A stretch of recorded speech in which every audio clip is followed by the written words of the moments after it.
Alright, so this is right next to our house. It's a problem area, so I think I'm going to add some more gravel and I'm going to make several of these washboards, water boards. So you can see we got a new cut down here. You can see my little road water board is failing right there. I might run out with the skid steer and put a load of dirt, gravel there just to keep redirecting it. And it's actually this last storm, it's been actually bringing the rock. I'll show you. So I used to have a hump right there, but I accidentally knocked it down just a little. So right now we've got water going straight across and all over in this new cut here. You could see the gravel's going with it. So I think what I'm gonna do, it needs gravel. I gotta load up there. I'll bring some gravel in and I'm gonna just make several minor water boards across just to try and get it across maybe in a few different spots. I mean, there's really not much else you could do. I mean, the water has to come across this driveway. It has to, because I don't want it coming straight down. If you have it straight down, it's just gonna ruin everything down here. It's gonna be a canyon. So let's do a little gravel work.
That's a monstrous load of gravel right there. Wow. Alright, first thing I'm going to do is I'm going to beef up the original water board.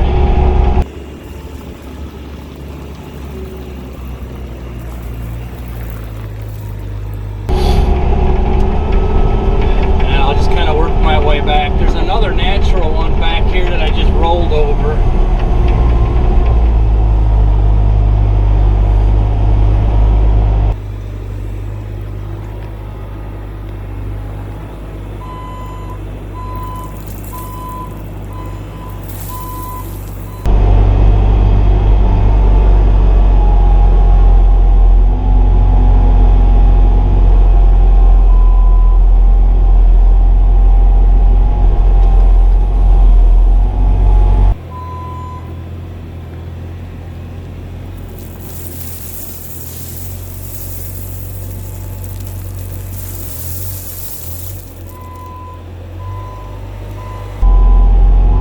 Space is right behind me is a hydrant and the generator, but that was pretty nice there.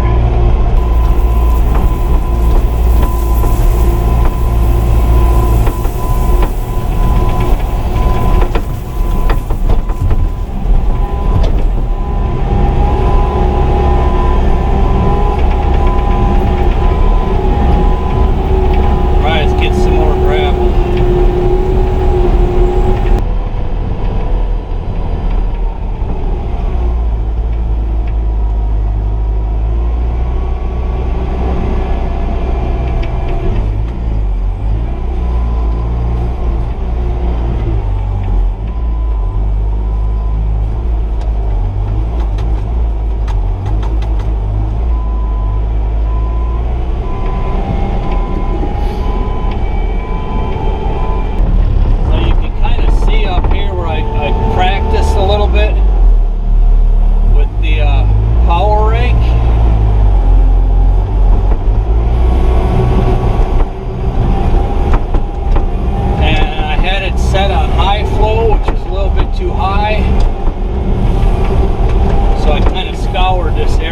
scalped it a little bit.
Alright, so I'm still getting used to the skid steer and the way it grades, but it looks like I got this one rebuilt right here. So the water is going to come across just like this. I got a hump here and then a little divot behind the hump. And then up here I have another really mild one, which you may not be able to see, but you can see it's a little darker brown right about the center of the screen there. So that's another little mild one coming across this way. And then the rest of it is, well, about as flat as I can get it. This stuff is really wet and it's packy. But we'll see here in the next couple rains what happens. I may bring out the power grader and try it with that. I do have to learn some techniques with that thing. So stay tuned. Got some fresh air for today anyways.